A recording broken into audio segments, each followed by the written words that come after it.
एक गांव में बहुत प्यारी लेकिन रहस्यमयी दादी रहती थीं, अमरावती दादी। उनकी उम्र 75 साल थी, लेकिन उनमें गजब की ऊर्जा थी। कोई सोच भी नहीं सकता था कि ये साधारण दिखने वाली दादी सुपर हीरो थीं।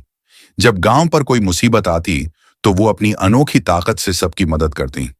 एक दिन गांव में एक बड़ा संकट आ गया। पास के जंगल में आग लग गई और हवा के तेज झोंकों के कारण आग गांव की तरफ बढ़ने लगी। लोग डर के मारे इधर उधर भाग रहे थे, लेकिन किसी को समझ नहीं आ रहा था कि क्या किया जाए। जैसे ही दादी को इस खतरे का पता चला, उन्होंने अपनी आंखें बंद की और अपनी जादुई छड़ी उठाई। अचानक उनका रूप बदल गया। उनकी चूड़ियों से एक चमकदार ऊर्जा निकलने लगी और उनकी साड़ी एक सुपर हीरो की ड्रेस में बदल गई। गांव वाले आश्चर्य में थे। आज पहली बार उन्होंने देखा कि उनकी दादी कोई साधारण दादी नहीं, बल्कि एक सुपर हीरो थीं। दादी ने अपनी छड़ी से आसमान में एक रोशनी भेजी और अचानक बादल घिर आए। कुछ ही मिनटों में तेज बारिश शुरू हो गई और आग धीरे धीरे बुझने लगी। लोगों ने राहत की सांस ली और खुशी से झूम उठे।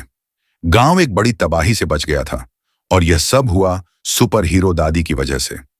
जब सब कुछ ठीक हो गया, तो गांव वालों ने दादी से उनकी शक्तियों के बारे में पूछा। दादी मुस्कुराईं और बोलीं, हर किसी के अंदर एक सुपर हीरो छिपा होता है।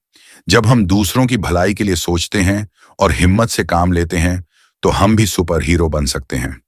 इस कहानी से हमें यह सीखने को मिलता है कि सच्ची ताकत किसी सुपर पावर में नहीं, बल्कि हमारे साहस, अच्छाई और दूसरों की मदद करने की भावना में होती है। जब हम निस्वार्थ होकर लोगों की भलाई के बारे में सोचते हैं और मुश्किल समय में डटकर खड़े होते हैं, तो हम भी एक सुपर हीरो बन सकते हैं। इसके अलावा यह कहानी हमें यह भी सिखाती है कि बुजुर्गों का अनुभव और ज्ञान हमारे जीवन में बहुत महत्वपूर्ण होता है। हमें उनका सम्मान करना चाहिए और उनकी सीख को अपनाना चाहिए।